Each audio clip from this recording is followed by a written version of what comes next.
Lodi. So, good morning. So, lumabas na tayo sa bahay. Parang maulap ang kalangitan. So, ready tayo. Anytime soon. Baka biglang umulan yan o umambon. Alright, so today is Thursday. Alam ko may mga transport strike sa Manila. So, nag-aabang tayo sa bahay kanina.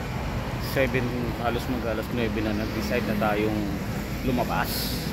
Paglabas natin nakadampot tayo isang 120. So first phase na tayo. So dito na tayo sa may Sierra Nevada, Tabang-Abang. Okay, alright. Yon, update tayo mga kasundo.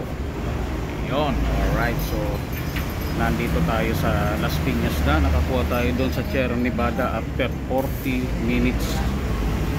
Nakakuha rin tayo papuntang St. Dominic. So tumuwid tayo dito sa may Pulang Lupa, Las Piñas. Dito na tayo mag-abang-abang uli. Alright, nakadalawa na rin tayo, mga tayong 400 pesos. Alright, yun, what's up. So nasa Pasay na tayo. Nakakuha tayo sa Las Piñas na papuntang MRT. So nandito tayo malapit sa dating parkingan ng nasa likod ko, dating Bill Franco. Alright, so abang tayo dito pang 4 na booking. Yon mga Lodi, so nandito tayo sa Quezon City na. So dito na tayo kanina kuha ng biyahe, mga delivery na lang. So hindi na tayo nakapag-passenger dahil napagod tayo masyado sa sobrang traffic. So walang galawan kasi tanghali na tayo nakapag-umpisa eh. So kahit pa paano meron tayong 4 na pasahero, tapos may 7 delivery tayo.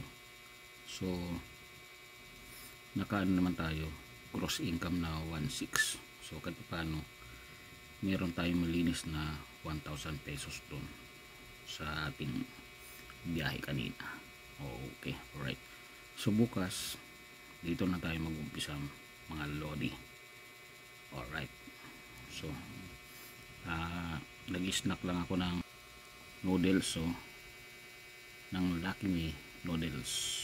So pahinga tayo ng konti, tapos maya tulog na tayo. Okay, right. So gabi na rin, 11. So peace, I'm out.